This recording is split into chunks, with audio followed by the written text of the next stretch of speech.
এখানে স্কুলে যেতে হলে রাস্তাঘাটে যানবাহনের খুব কষ্ট হয়, বন্যার ভিতর নৌকাতে যেতে হয়, সেজন্য আমাদের খুব অনেক কষ্ট হয়।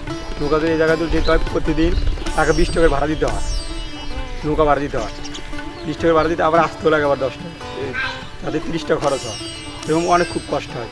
এখন ছাত্রছাত্রী যেতে গেলে আবার রাস্তাঘাটে কাদো থাকে, স্কুল ড্রেস মাখে যায়, তারপর ওই স্কুল ড্রেস মাখে আবার ওই আপনার বাঁধের উপর যায় পরিষ্কার করতে হয়। এটা একটা সমস্যা।